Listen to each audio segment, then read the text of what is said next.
NCERT video में आपका स्वागत है। आज हम पढ़ने जा रहे हैं पाठ 7 मित्र को पत्र। आइए शुरू करते हैं पाठ 7 मित्र को पत्र। प्रिय मित्र अभिषेक, नमस्ते। आशा है कि तुम और परिवार में सभी सकुशल होंगे और गर्मी की छुट्टियों का आनंद ले रहे होंगे।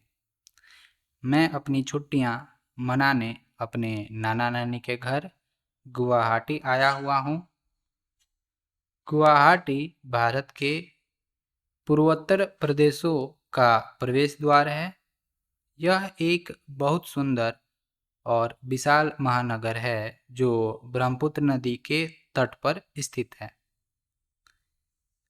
तुम्हें यह जानकर आश्चर्य होगा कि ब्रह्मपुत्र इतनी विशाल नदी है कि इसमें माजुली नाम का एक बहुत बड़ा द्वीप भी है। यह नदी में स्थित भारत का सबसे बड़ा द्वीप है। माजुली में असम के विश्व प्रसिद्ध वैष्णव मठ सत्र में हमने सत्रिय नृत्य देखा। यह भारत के शास्त्रीय नृत्यों में से एक है। गुवाहाटी नगर के समीप नीलांचल पर्वत पर कामाख्या देवी का मंदिर स्थित है। यहाँ पूरे भारत से श्रद्धालु दर्शन करने के लिए आते हैं। हम लोग पिछले गुरुवार को वहाँ दर्शन करने गए थे। हम उमानंद मंदिर भी गए थे। यहाँ पहुँचने के लिए नाव से जाना पड़ता है और थोड़ा पैदल भी चलना पड़ता है। पैदल चलते हुए नानी ने मुझे बताया कि स्वस्थ रहने के लिए खेलना बहुत आवश्यक है। उन्होंने कहा कि स्वस्थ तन में ही स्वस्थ मन रहता है, इसलिए पढ़ाई के साथ साथ खेल कूद भी बहुत आवश्यक है। मैंने नानी को तुरंत बताया कि मैं तो अपने मित्रों के साथ बहुत सारे खेल खेलता हूँ। हम लोग कितने आनंद से खो खो, पिट्ठू, क्रिकेट और फुटबॉल खेलते हैं। खेल की बात सोचते ही मुझे तुम्हारी याद आने लगी। मैं तुम्हें यहाँ के बहुत सारे अनुभव सुनाना चाहता हूँ। जल्द ही लौटूंगा। शेष शुभ है। बड़ों को प्रणाम। तुम्हारा मित्र रूपम। शिक्षण संकेत। असम का कामाख्या देवी का मंदिर एक महत्वपूर्ण शक्तिपीठ है। असम में पैदा हुए संत शंकरदेव भारत के महापुरुषों में से एक हैं। पाठ को पढ़ते हुए अध्यापक विद्यार्थियों से इनके संबंध में विस्तार से बताएं। तो यहाँ पर 2-3 चीज़ें लिखी हैं। ब्रह्मपुत्र नदी इतना बड़ा है कि उसके बीच एक माजुली नाम का बहुत बड़ा द्वीप भी स्थित है। और माजुली में असम के विश्व प्रसिद्ध वैष्णव मठ सत्र और सत्रिया नृत्य भी होता है वहाँ पे, और यह शास्त्रीय नृत्यों में से एक है। और असम के इस जगह में पैदा हुए हैं शंकर देव, जो भारत के महापुरुषों में से एक है। यहाँ पे एक असम में ही बहुत बड़ा कामाख्या मंदिर भी है, जो एक महत्वपूर्ण शक्तिपीठ है। बातचीत के लिए एक रूपम ने किसे पत्र लिखा और उसमें क्या लिखा है?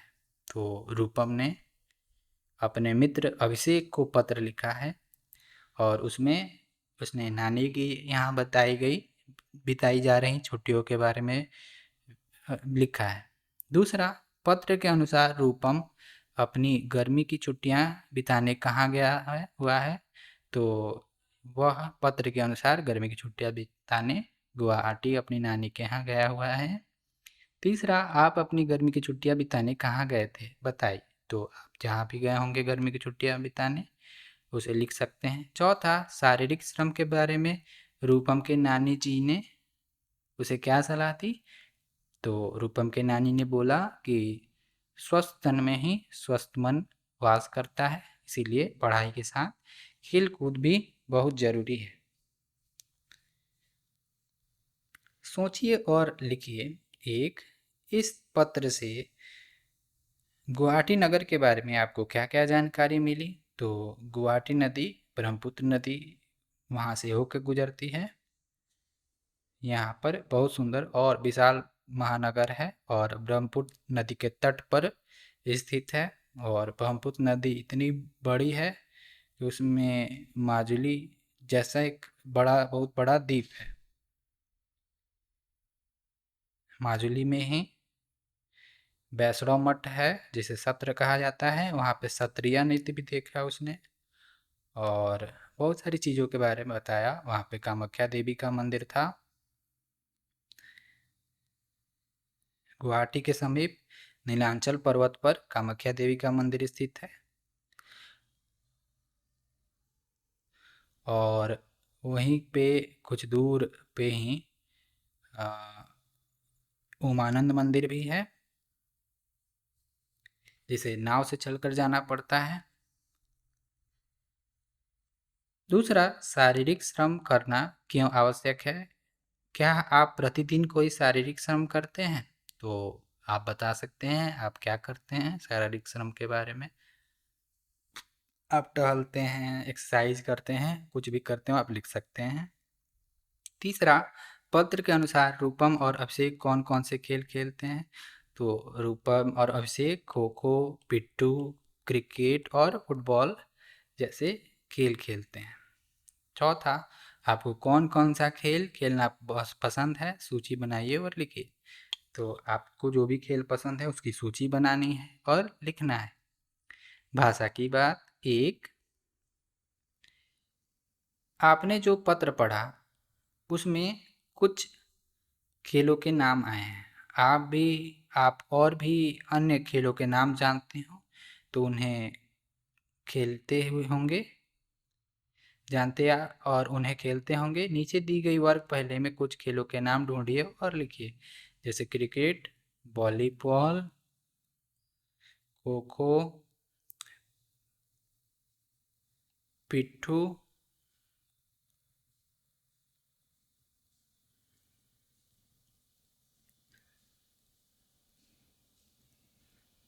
और फुटबॉल,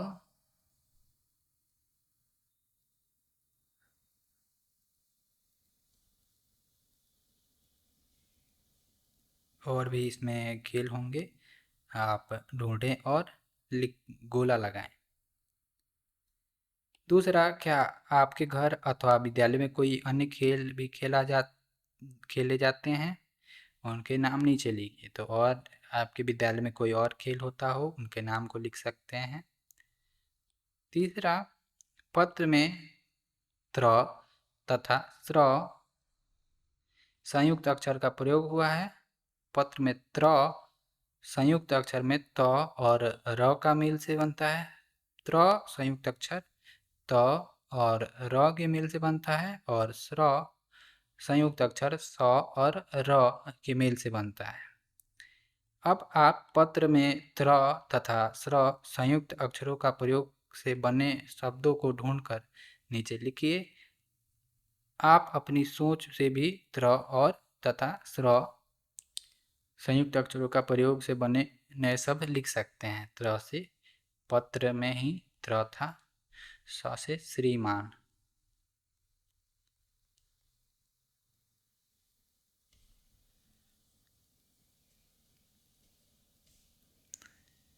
इसी प्रकार त्रिलोक, ऐसे बहुत सारे शब्द हैं।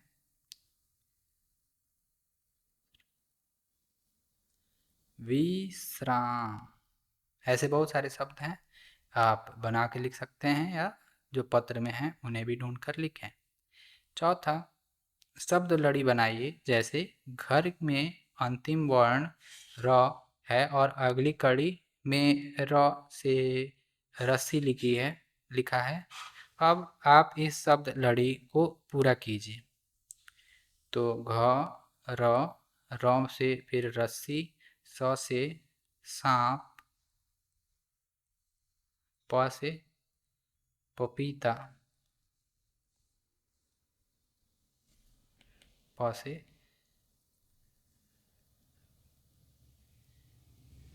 पेट, ट से टमाटर, ऐसे र से राम। इसी प्रकार आगे बढ़ सकते हैं। पांचवा, पत्र में आए निम्नलिखित शब्दों में से नाम वाले शब्द संज्ञा ढूंढकर उनमें अपनी पसंद के रंग भरने हैं। उदाहरण के लिए नगर, पर्वत, रूपम आदि। तो आपको संज्ञा ढूंढना है। मैं, नानी, अभिषेक, बड़ा। तो अभिषेक यह संज्ञा है, ब्रह्मपुत्र संज्ञा है, भारत संज्ञा है, नीलांचल किसी व्यक्ति, वस्तु, स्थान के नाम को संज्ञा कहते हैं। तो पिट्ठू संज्ञा है, गुवाहाटी संज्ञा है। तो इन चीजों में आप रंग भर सकते हैं। व्यक्ति, वस्तु, स्थान का नाम है यह। थोड़ा और जानिए। एक, भारत के पूर्वोत्तर क्षेत्र में 8 प्रदेश हैं। ये अपनी प्राकृतिक सुंदरता और विविध परंपराओं हेतु प्रसिद्ध हैं। ये 8 प्रदेश हैं: असम, मिजोरम, मेघालय, अरुणाचल प्रदेश, मणिपुर, नागालैंड, सिक्किम, त्रिपुरा। तो यह 8 प्रदेश हैं भारत के पूर्वोत्तर में। कक्षा में अपने सहपाठियों और शिक्षकों के साथ पूर्वोत्तर प्रदेशों पर चर्चा कीजिए। इस चित्र पत्र में आपने गुवाहाटी स्थित 2 मंदिरों के बारे में पढ़ा। तो आपने कामाख्या देवी मंदिर और उमानंद मंदिर के बारे में पढ़ा। आपके राज्य में भी कुछ प्रमुख धार्मिक स्थल होंगे। ऐसे स्थानों के बारे में अपने घर के सदस्यों से जानकारी प्राप्त कीजिए और कक्षा में सबको बताइए। तो यह आपको अपने बड़ों से पूछकर लिखना है।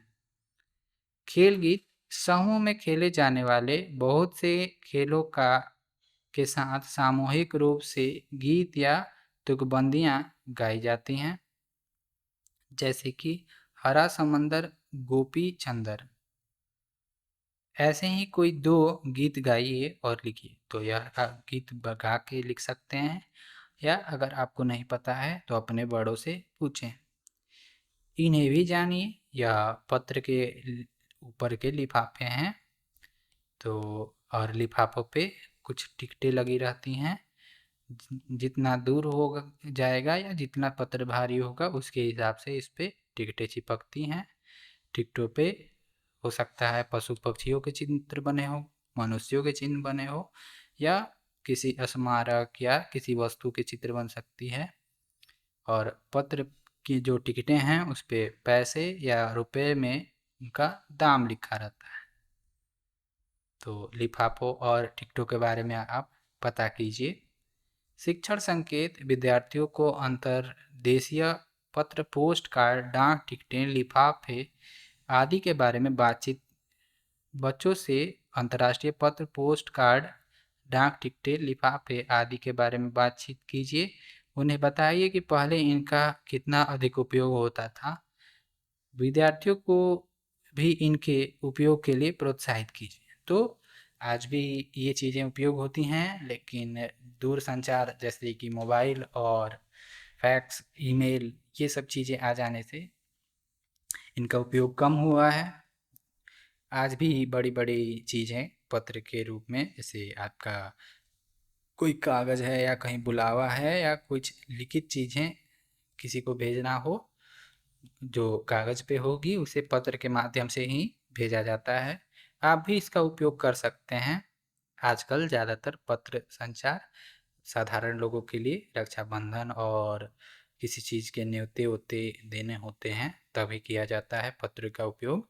लेकिन आप हाल चाल लेने के लिए आप कॉल, ईमेल के अलावा पत्र का भी उपयोग चाहें तो कर सकते हैं। आप और वीडियोज़ के लिए NCERT वीडियो को सब्सक्राइब कर सकते हैं। धन्यवाद।